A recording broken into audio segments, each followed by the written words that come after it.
Hey guys नमस्कार बंधुरा स्वागत জানাই টেক ইন বেঙ্গল ইউটিউব চ্যানেলে ইন্ডিয়া ভার্সেস কুয়েতের FIFA world cup qualifier match 6 June সন্ধ্যে 7টায় সল্টলেক কলকাতা সল্টলেক স্টেডিয়ামে ম্যাচটি লাইভ হতে যাচ্ছে। এই ইন্ডিয়া ভার্সেস কুয়েতের ম্যাচকে লাইভ ফ্রিতে তোমার ল্যাপটপ টিভি বা মোবাইলে দেখবে।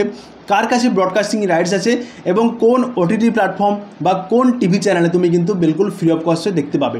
তো সবার প্রথমে বলবো, দেখো ইন্ডিয়া ভার্সেস কুয়েতের যে ম্যাচটি আজকে সন্ধ্যে 7টায় হবে, 6 জুন সন্ধ্যে 7টা সল্টলেক স্টেডিয়ামে। তো এটি একটি high voltage match, India versus কুয়েতের ম্যাচ, সুনীল ছেত্রী স্যারের লাস্ট ম্যাচ। তাই দেখো টিকিটের ডিমান্ড অনেক বেশি ছিল। টিকিট কিন্তু 3 ফেজে আউট হয়েছে, অফলাইন অনলাইন দুটোই কিন্তু আউট হয়েছে। এবং তুমি যদি অনলাইনে বুক করে থাকো আজও কিন্তু তুমি টিকিট কালেক্ট করে স্টেডিয়ামে এন্ট্রি হতে পারবে। উইথাউট ফিজিক্যাল টিকিট তুমি এন্ট্রি হতে পারবে না, তাই তোমাকে ফিজিক্যাল টিকিট বক্স অফিস থেকে কালেক্ট করে তোমাকে কিন্তু এন্ট্রি হতে হবে। এবার বলে দিই ব্রডকাস্টিং রাইটস ইন্ডিয়া ভার্সেস কুয়েতের কার কাছে আছে।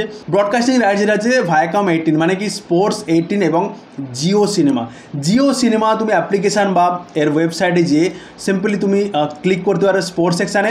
স্পোর্টস সেকশানে ক্লিক করলে এখানে দেখতে হবে ইন্ডিয়া ভার্সেস কুয়েতের ম্যাচ কোয়ালিফায়ার, এবং এখানে যে সন্ধ্যে 7টায় লাইভ কিন্তু ব্রডকাস্টিং হবে এবং বিভিন্ন ল্যাঙ্গুয়েজে তুমি দেখতে পারো এখানে ক্লিক করলে। এটাই জাস্ট একটা প্রিভিউ, বাট যখন লাইভ ম্যাচ হবে তুমি কিন্তু সেম এরকম দেখতে পাবে এবং হলে ল্যাঙ্গুয়েজ চেঞ্জ করে এইচডি আর নর্মাল কোয়ালিটিতে দেখতে পাবে, ঠিক আছে। এবারে টিভি চ্যানেলের কথা বলি। টিভি চ্যানেলের ডিটিএইচ বা কেবল টিভিতে তুমি যেমন স্পোর্টস 18-এর সাবস্ক্রিপশান নিয়ে তোমাকে দেখতে হবে, তুমি চাইলে দেখতে পারো।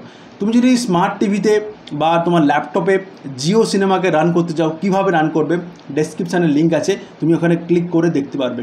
তো আই হোপ গাইস তোমার ভিডিওটি পছন্দ হয়েছে। দেখা হবে নেক্সট ভিডিও। আজকের জন্য এখানেই, নমস্কার।